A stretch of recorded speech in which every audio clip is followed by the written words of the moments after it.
ഒന്നാമതായി ഈ പറയുന്ന വിഷയങ്ങളൊന്നും ഇപ്പോൾ ഫയൽ ചെയ്ത കേസോ ഞാൻ നോക്കുന്ന കേസുമായിട്ടോ ബന്ധപ്പെട്ട കാര്യങ്ങളല്ല. എന്നാലും ഞാൻ നിങ്ങൾക്കൊരു മറുപടി തരാം. ഇത് ഇദ്ദേഹത്തിൻ്റെ അടുത്ത് ചോദിക്കുന്ന അതേ ആംബിറ്റിൽ തന്നെ അതേ പ്രിവ്യൂ തന്നെ നിങ്ങൾക്ക് ആ വിക്ടിമിനോട് ചോദിക്കാം. അന്ന് ആ ബസ്സിലുണ്ടായിരുന്ന ആൾക്കാർ ആരൊക്കെയാണെന്ന് വിക്ടിം പറയുകയാണെങ്കിൽ അവരുടെ അടുത്ത് ചോദിക്കാം. ഈ കഴിഞ്ഞ 24 മണിക്കൂറിനകത്ത് നിങ്ങൾ അതിന് എന്തെങ്കിലും തരത്തിലുള്ള അറ്റംപ്റ്റ് നടത്തിയിട്ടുണ്ടോ? Other than harassing him. ഇദ്ദേഹത്തിൻ്റെ പിറകെ ഈ ക്യാമറയും നോക്കി നടക്കുന്നതല്ലാതെ ആ ബസ് ആരോടിച്ചിരുന്നു, ആരായിരുന്നു അതിൽ, ആയിക്കോട്ടെ, നിങ്ങൾ തെളിവല്ല, നിങ്ങളുടെ കയ്യിരിക്കുന്ന തെളിവല്ല ഞാൻ ചോദിച്ചത്. നിങ്ങൾ ആ ഡിപ്പോയിൽ പോയി നിങ്ങൾക്ക് വെരിഫൈ ചെയ്യാം. നിങ്ങൾക്ക് ആരായിരുന്നു അന്നത്തെ കണ്ടക്ടർ എന്ന് നോക്കാം. നിങ്ങൾക്ക് ആരാണെന്ന് അന്നത്തെ കണ്ടക്ടറെ ഫൈൻഡ് ചെയ്തോ? ആരാണ് കണ്ടക്ടർ എന്ന് ഫൈൻഡ് ചെയ്തോ? ആരാണ് അന്നത്തെ കണ്ടക്ടർ നിങ്ങൾ ഫൈൻഡ് ചെയ്തോ? ഞാൻ ചോദിക്കുന്ന ഉത്തരം പറയൂ. അതായിക്കോട്ടെ, ഞാൻ ചോദിക്കുന്നത് താങ്കളുടെ പേരെന്താണ്? വിനോദ്. ഞാൻ ചോദിക്കുന്നതിന് ഒരു ഉത്തരം പറഞ്ഞാൽ മതി. 24 മണിക്കൂറായി. വിനോദ്, ആ വണ്ടി ആരാണ് കണ്ടക്ടറായിട്ട് വർക്ക് ചെയ്തിരുന്നു അന്വേഷിച്ചോ? ഉത്തരം പറയൂ. ആദ്യം ഉത്തരം പറയൂ. അന്വേഷിച്ചോ ഇല്ലോ? Yes or no? എനിക്ക് യെസ് ഓർ നോ. ഞാൻ ചോദിച്ചതിന് ഉത്തരം പറ വിനോദ്. ഞാൻ ചോദിച്ചതിന് ഉത്തരം പറ. വിനോദിൻ്റെ അടുത്ത് ഉത്തരം വിനോദ് ചോദിക്കുന്ന ചോദ്യത്തിന് ഞാൻ ഉത്തരം പറയണമെങ്കിൽ ഞാൻ ചോദിക്കുന്ന ചോദ്യത്തിന് വിനോദ് ഉത്തരം പറയണം. 24 മണിക്കൂറിനിടയിൽ വിനോദ് ആ വണ്ടി ആരാണ് കണ്ടക്ടറായിട്ട് വർക്ക് ചെയ്തിരുന്നെന്ന് അന്വേഷിച്ചോ? കണ്ടക്ടറായിട്ട് വർക്ക് ചെയ്തിരുന്നാണെന്ന് അന്വേഷിച്ചോ? നിങ്ങളുടെ ഡ്യൂട്ടിയാണ്. It's part of your duty. കാരണം എന്ന് വെച്ച് കഴിഞ്ഞാൽ അന്ന്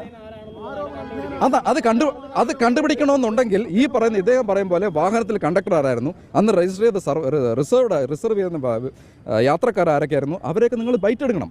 അങ്ങനെ സംഭവം ഉണ്ടായെന്ന് ആദ്യം അവരാണ് പറയേണ്ടത്, അല്ലാതെ വിക്ടിമോ ഈ നിൽക്കുന്ന ആരും അല്ല. ഞാൻ പറയുന്നില്ല, തെളിയിക്കേണ്ടത് സമൂഹമാണ്, തെളിയിക്കേണ്ട സിസ്റ്റമാണ് ഇവിടുത്തെ, അല്ലാതെ ഞാനോ താങ്കളോ വിനോദോ അല്ല. മനസ്സിലായില്ലേ? തെളിയിക്കാൻ ഒരുപാട് മാർഗ്ഗങ്ങളുണ്ട്. ആ മാർഗ്ഗങ്ങളൊന്നും അന്വേഷിക്കാതെ കഴിഞ്ഞ 24 മണിക്കൂറായിട്ട് ഇദ്ദേഹത്തിൻ്റെ പുറകെ വന്നു. ഇനി ഞാൻ മറ്റൊരു കാര്യം വിനോദിനോട് ചോദിക്കട്ടെ. 27-ാം തീയതി പരാതി കൊടുത്തു. നിങ്ങൾ ഇന്ന് വരെ ആരെങ്കിലും ആ SHO കൺട്രോൾമെൻ്റ് അടുത്ത് എന്തുകൊണ്ട് കേസ് രജിസ്റ്റർ ചെയ്യുന്ന അന്വേഷിച്ചോ?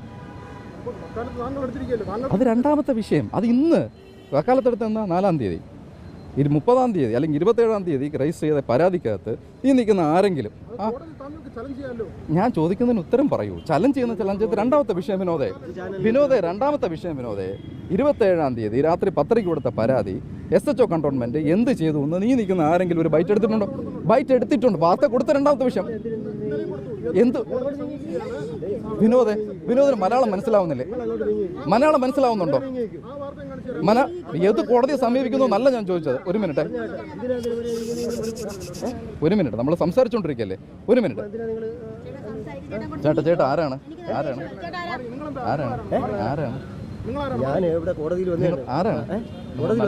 അവരെ തടസ്സപ്പെടുത്തി അടുത്ത് ബുദ്ധിമുട്ടുണ്ടാക്കരുത്. അങ്ങോട്ട് മാറി നിൽക്കും. ഞാൻ ഇത്രേ ചോദിച്ചോളൂ. വിനോദിൻ്റെ അടുത്ത് മാത്രമല്ല, എല്ലാ മാധ്യമക്കാരോടും ചോദിക്കുന്നത് 27-ാം തീയതി ഫയൽ ചെയ്ത കംപ്ലയിൻറ്റിൽ 27-ാം തീയതി 10:30 ഫയൽ ചെയ്ത കംപ്ലയിൻറ്റിൽ എന്ത് ആക്ഷൻ എടുത്തു എന്ന് SHO കൺട്രോൾമെൻ്റ് എടുത്തോ ഇവിടെ ഉള്ള സിറ്റി പോലീസ് കമ്മീഷണർ എടുത്തോ നിങ്ങളാരും എന്തുകൊണ്ട് പോയി ഒരു ബൈറ്റ് എടുക്കാനോ ചോദിക്കാനോ സ്ട്രേറ്റ് അവേ പോയില്ല? അതിനൊരു മറുപടി കിട്ടാതെ നിങ്ങൾ എന്തുകൊണ്ട് ഇദ്ദേഹത്തിൻ്റെ പുറകെ നടക്കുന്നു എന്നുള്ളതാണ് എൻ്റെ ഏറ്റവും വലിയ ക്വസ്റ്റ്യൻ. അതിന് ഉത്തരം പറഞ്ഞതിന് ശേഷം എന്ത് ചോദ്യം വേണോ ചോദിച്ചോ. സമ്മതിച്ചല്ലോ.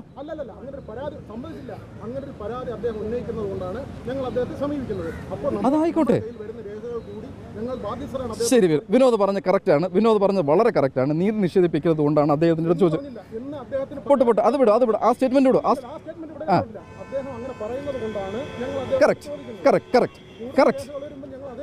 കറക്റ്റ് ഞാൻ സമ്മതിച്ചു. വിനോദ് പറഞ്ഞ് സമ്മതിച്ചു. നേരത്തെ പറഞ്ഞ നടിയുടെ വിഷയത്തിലും അവർക്ക് നീതി നിഷേധിച്ചതുകൊണ്ട് വിനോദ് ഇദ്ദേഹത്തിൻ്റെ അടുത്ത് ചോദിച്ചു.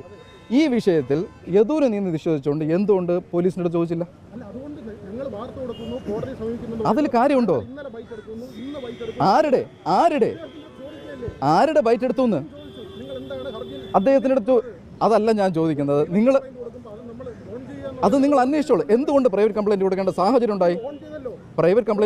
എന്തുകൊണ്ട് പ്രൈവറ്റ് കംപ്ലയിന്റ് കൊടുക്കേണ്ട സാഹചര്യം ഉണ്ടായി? വിനോദ് പറയൂ. അത് സമ്മതിച്ചു. ഇതെല്ലാം ഞാൻ ചോദിക്കുന്നത്, നിങ്ങൾ ബാക്കിലോട്ട് പോകൂ. നിങ്ങൾ ബാക്കിലോട്ട് പോയിട്ട് SHO കൺട്രോൾമെൻ്റ് എടുത്ത് ഒരു ബൈറ്റ് എടുക്കൂ. എന്തുകൊണ്ട് നിങ്ങൾ ക്രൈം എടുത്തില്ല? അതിനുശേഷം എന്നെ കാണാൻ വരും. അത് കോടതി ഫയൽ ചെയ്തിട്ടുണ്ട്. കോടതി പരിഗണിക്കേണ്ട കാര്യമാണ്. അതെനിക്ക് പുറത്തു പറയാൻ പറ്റില്ല. അതിനകത്ത് പറഞ്ഞിരിക്കുന്നത് 5 പ്രതികളുണ്ട്. 5 പ്രതികളും ഔദ്യോഗിക കൃത്യനിർവഹണം തടസ്സപ്പെടുത്തി. 5 പ്രതികളും ബസ്സിനകത്ത് അതിക്രമിച്ച് കയറി യാത്രക്കാരെ ഇറക്കി വിട്ടു. മെമ്മറി കാർഡ് നഷ്ടപ്പെട്ടതിനെ സംബന്ധിച്ച് 201 അനുസരിച്ച് IPC അനുസരിച്ച് കേസ് രജിസ്റ്റർ ചെയ്ത് അന്വേഷിക്കണമെന്നാണ് ഹർജിയിൽ ആവശ്യപ്പെട്ടിരിക്കുന്നത്. കോടതി ഫയൽ സ്വീകരിച്ചിട്ടുണ്ട്. അതിൻ്റെ വരും കാര്യങ്ങൾ വഴി അറിയാൻ പറ്റും. ആംഗ്യം കാണിച്ചു എന്നുള്ള വിഷയത്തിൽ വിഷയത്തിൽ വക്കീലിന്റെ പ്രതികരണം എന്താണ്? അത് തെളിയിക്കേണ്ടതാരാണ്? ഞാൻ ഈ എന്ത് ചോദിച്ചാലും നിങ്ങൾ തെളിയിക്കേണ്ട. അല്ല, ഞാൻ ചോദിക്കും, ഞാൻ അങ്ങനെയല്ല, ഞാൻ അതിൽ നിങ്ങളുടെ പ്രതികരണം എന്താണ് എന്നുള്ളത് അതാണ് ഞാൻ ചോദിക്കുന്നത്. എൻ്റെ പ്രതികരണം ഞാൻ പറഞ്ഞുതരാം. ആരോപണം ഉന്നയിക്കുന്ന ആൾ ആദ്യം അത് തെളിയിക്കണം. ഈ ആംഗ്യം കാണിച്ചു എന്നാണ് ഇതിനകത്ത് വിക്ടിം പറഞ്ഞിരിക്കുന്നത്. ശരിയാണല്ലോ? വിക്ടിം ഇവരെ ഫോളോ ചെയ്യുന്നത്, വിക്ടിം ഫോളോ ചെയ്തു അല്ലെങ്കിൽ ഇൻസിഡൻറ്റ് സ്റ്റാർട്ട് ചെയ്തെന്ന് പറയുന്നത് പട്ടം മുതൽ ഇങ്ങേറ്റത്ത് PMG നമ്മുടെ സ്റ്റാച്യു ജംഗ്ഷൻ വരെയാണ്, അല്ലെങ്കിൽ നമ്മുടെ സാവല്യം ജംഗ്ഷൻ വരെയാണ്. ഈ ജംഗ്ഷൻ്റെ ഇടയ്ക്ക് എവിടെ വെച്ചാണ് ആംഗ്യം കാണിച്ചതെന്ന് വിക്ടിം എവിടെയെങ്കിലും പറഞ്ഞിട്ടുണ്ടോ? എന്തെങ്കിലും എന്ത് തരത്തിലുള്ള ആംഗ്യമാണ് കാണിച്ചതെന്ന് വിക്ടിം എവിടെയെങ്കിലും പറഞ്ഞിട്ടുണ്ടോ? ഈ രണ്ട് സ്റ്റേറ്റ്മെൻറ്റും ഇല്ലാതെ എങ്ങനെയാണ് ഈ കേസ് മുമ്പോട്ട് പോവുക? അതുകൊണ്ടാണ് ഞാൻ പറഞ്ഞത്, ആരാണോ ആരോപണം ഉന്നയിച്ചത് അവരാണ് തെളിയിക്കേണ്ടത്. That is a system of law. എൻ്റെ വാക്കല്ല, നിയമം പറയുന്നത്. കോടതി തീരുമാനിക്കട്ടെ.